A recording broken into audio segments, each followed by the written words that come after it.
Hello all, I'm Dr. Gökay Bilgin from Smile Hair Clinic. Today we are going to discuss about one of our patients' transplantation. We had planned him as two sessions. In this part, at the back of the head, you can clearly see the hair loss pattern is still going on. So probably in the future he will lose the hair in the back of the head. So he's a candidate for Norwood 6 type hair loss. I explained all these little details to the patient and of course informed him that he will need 2 sessions to have a nice coverage at the top of the whole scalp. The little dots you see here are actually his facial muscles border. So I also drew that line with dots to show him where his hair would end if he didn't lose his hair probably.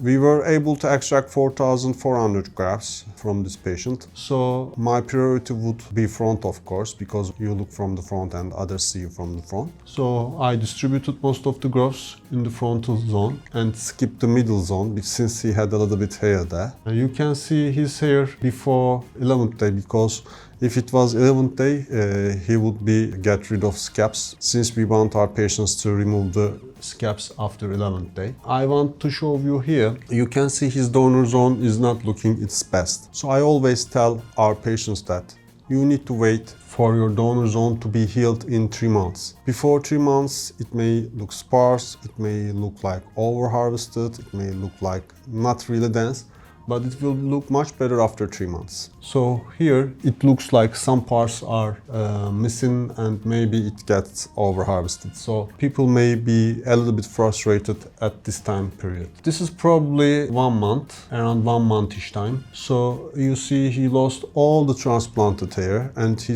has still a little bit redness left on the top of the scalp. This redness really depends from person to person when it will be totally gone. So he has still a little bit redness on the top of the scalp.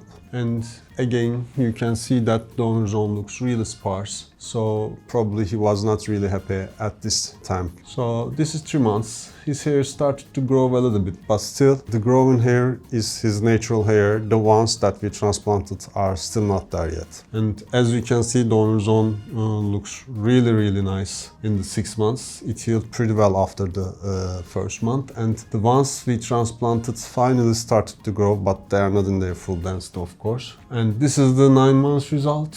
His hair is curly, so it's also a blessing because curly hair covers much more zone than straight hair in the end result. He looks totally different, but I want to show you the top view. It looks a little bit lacking dense in the top, in the crown. So we will be scheduling his second restoration after 3 months. And this is his before and after for 9 months. So he's really happy right now. And of course, we will meet him once more. Please do not hesitate to ask any question in your mind and you can always contact us. So we can give you a realistic estimation and we can explain you how your hair transplant results will be. Thank you very much.